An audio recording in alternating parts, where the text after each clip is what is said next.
सीमा साहब, इंडिया भारत एक बहुत खूबसूरत कंट्री था। बहुत अच्छे लोग वहां मौजूद, आज भी मौजूद है, इसमें कोई शक नहीं। खुले दिलों के लोग, बल्कि सनातन धर्म जो है इतना सॉफ्ट और इतना मुलायम और इतना मजहब था कि पठानों ने इसका बड़ा भरपूर फायदा उठाया। ये इतना सॉफ्ट लोग थे, इतने रिफाइंड लोग थे, जो दहशतगर्दी में या जुल्मो सितम में, और देखें जो खुद मीट नहीं खाते, जो जानवर का मीट नहीं खाते, वो इंसानों का खून किस तरह करेंगे, सोचेंगे। और वहां के आज विश्व गुरु ने, बल्कि मैं भारत का प्राइम मिनिस्टर नहीं कहूंगा, आरएसएस का नुमाइंदा किनके पास गया है? जायनिस्ट के पास।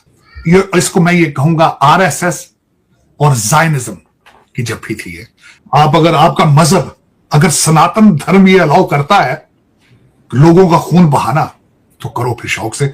मैंने जो पढ़ा था बुद्धिज्म के बारे में, सनातन धर्म के बारे में, जैनिज्म के बारे में, वो मेरी टीचिंग, वो किताबें किसी अच्छे इंसानों ने लिखी थी, उसमें बिल्कुल ये नहीं था, टॉलरेंस थी उसके। भारत के साथ जो सबसे बड़ी ट्रेजेडी रिसेंट पीरियड में हुई है, वो यही हुई है, आरएसएस, जिसमें प्राइम मिनिस्टर मोदी जो है भारत के, वो पहुंचे हैं इजराइल और हेक्सागन ऑफ अलायंसेस की बात हुई है। उसके बाद आपने देखा है कि कुछ $8.5 अरब के मिलिट्री जो है वो एग्रीमेंट भी हुआ है। मुझे ऐसे लगता है कि ये एक बड़ा एक अलायंस बनने जा रहा है। तार साहब, आप इसको कैसे देखते हैं? और मेरी पास इतला ये है, एज वी आर टॉकिंग, जैसे मैं और आप अभी बात कर रहे हैं, अफगानिस्तान ने पाकिस्तान के साथ बॉर्डर पे फायरिंग की है और पाकिस्तान की जो फौज है वो रिस्पॉन्ड कर रही है as we are talking now, इस वक्त जो है। और तार साहब, इससे पहले आपको पता है पाकिस्तान। जय हिंद दोस्तों, हिंदुस्तान स्पीड में स्वागत है। दोस्तों, आपको बता दें कि पाकिस्तान जर्नलिस्ट तरार साहब और चीमा के बीच में बातें हो रही हैं। सुन सकते हैं आप किस तरीके से तरार भारत के बारे में बता रहे हैं।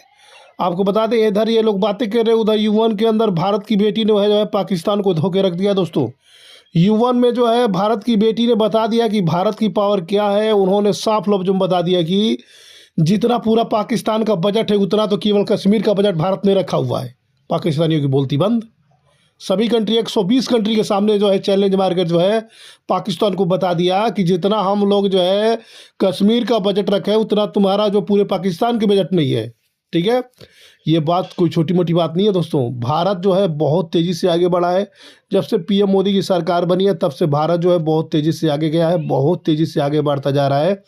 और आपको बता दें कि पीएम मोदी के बाद योगी आदित्यनाथ का भी पावर दुनिया में चल रहा है। जिस तरीके से उनका सिंगापुर में स्वागत हुआ था, पूरे पाकिस्तान के लोग हैं। पाकिस्तान ने बम्बार्डमेंट भी की है अफगानिस्तान में। अफगान तालिबान कह रहे हैं जी हम रिस्पॉन्ड दे रहे हैं। तार साहब, क्या कहेंगे इसके ऊपर? ये क्या सूरत हाल चल रही है? हमारे लिए मसले बन रहे हैं, इंडिया इजराइल का अलायंस और इंडिया की अफगानिस्तान में पेनिट्रेशन, कैसे देखते हैं? सीमा साहब, इंडिया भारत एक बहुत खूबसूरत कंट्री था। बहुत अच्छे लोग वहां मौजूद, आज भी मौजूद है, इसमें कोई शक नहीं। खुले दिलों के लोग, बल्कि सनातन धर्म जो है इतना सॉफ्ट और इतना मुलायम और इतना मजहब था कि पठानों ने इसका बड़ा भरपूर फायदा उठाया। बल्कि पठान लाइन लगा के आते थे यहां पे हुकूमत करने के लिए, फिर आपस में लड़ते थे जंगे कि ये मेरा है, ये मेरा है, ये मेरा है। ये इतना सॉफ्ट लोग थे, इतने रिफाइंड लोग थे, जो दहशतगर्दी में या जुल्मो सितम में, और देखें जो खुद मीट नहीं खाते, जो जानवर का मीट नहीं खाते, वो इंसानों का खून किस तरह करेंगे, सोचेंगे। एक लम्हा फिक्री है। मैंने जैनिज्म के बारे में पढ़ा है चीमा साहब। वो मुंह के ऊपर कपड़ा पहन के रखते हैं कि अंदर जर्म्स भी ना जाए, ताकि वो भी ना मरे। नंगे पांव चलते हैं ताकि कीड़े नीचे ना। और वहां के आज विश्व गुरु ने, बल्कि मैं भारत का प्राइम मिनिस्टर नहीं कहूंगा, आरएसएस का नुमाइंदा किनके पास गया है? जायनिस्ट के पास। यहूदी भी, जूदाइज्म, मैंने उसके बारे में बड़ी डिटेल से पढ़ा जी, बल्कि इब्राहिमिक रिलीजन है और इस्लाम की, और सबसे ज्यादा सिमिलैरिटीज जूदाइज्म के साथ। और वहां साहिल के ऊपर या उनके जो जफियां हैं, जिस तरह दो भैणा जड़ियां बिछड़ियां मिल गई, ये दोनों बहनें मेले में बिछड़ गई थी और फिर ये मिली हैं एयरपोर्ट के ऊपर। और जफियां, चुमियां, जफियां, ये इसको मैं ये कहूंगा आरएसएस और जायनिज्म की जप्फी थी ये। दोनों में मुश्तरक चीजें, दोनों में बहुत कुछ मुश्तरक है।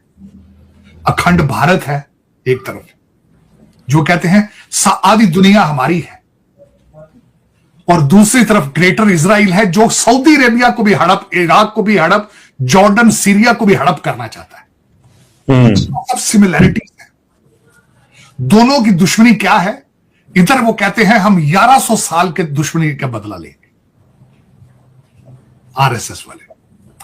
दूसरी तरफ वो कहते हैं हमें भी मुसलमानों ने और फराउन ने और हमें भी किस किस कंट्री से नहीं निकाला गया, बिग ज्यू, वो भी बदला लेना चाहते हैं। तो नफरत की आग में जो दोनों लोग जल रहे हैं, उनकी जप्फी कोई नई बात नहीं जी।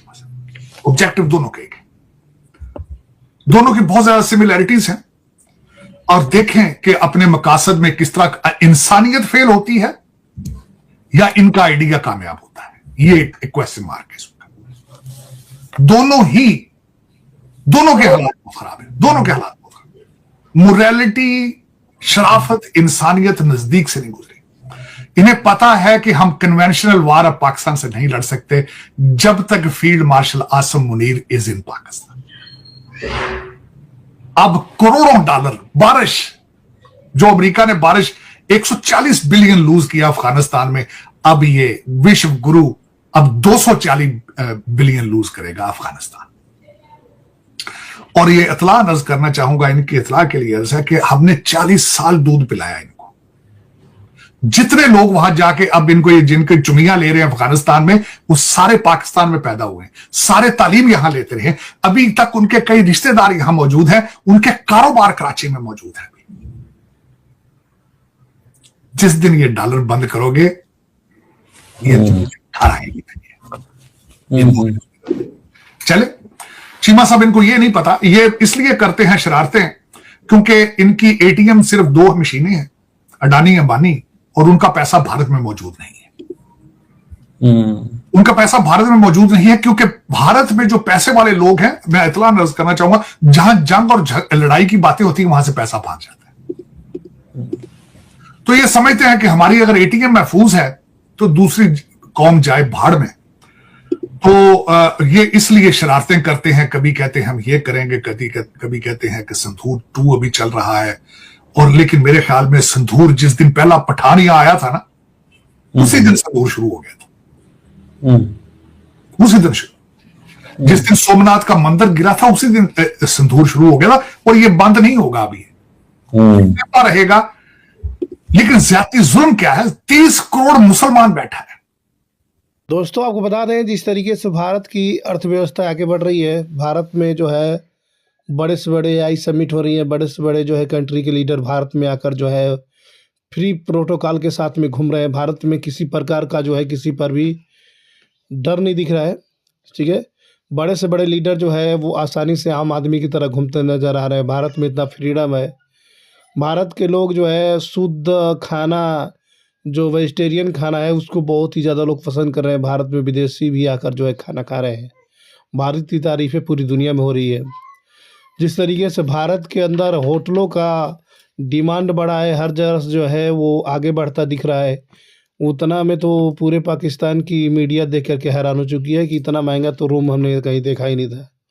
तो भारत जो है हर तरफ से पैसा छाप रहा है, हर तरफ से भारत का जो है वो डॉलर में पैसा बढ़ता जा रहा है दोस्तों, ठीक है।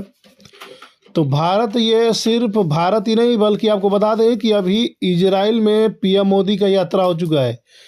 PM मोदी इजराइल जा चुके हैं। वहाँ पर बहुत ही बड़ी जो है वो समझौता हो रहा है। और भारत और इजराइल के जो प्रधानमंत्री हैं जिपिन नेतन्याहू, उन्होंने साफ लफ्ज़ों में कह दिया है कि भारत और इजराइल दोनों सेम ही कंट्री है। बस ये समझ लीजिए कि अगर आप भारत पे हमला करते हैं तो इजराइल पे हमला माना जाएगा।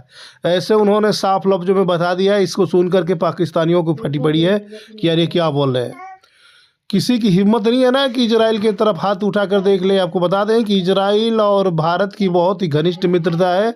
PM मोदी का यह दौरा बहुत ही खास होने वाला इस बार, ठीक है। सबकी नज़र जो है वो नेतन्याहू और PM मोदी पे बनी हुई है। छोटी मोटी कंट्री के लीडर की बात रही है, सबसे बड़ी कंट्री भारत की बात हो रही है।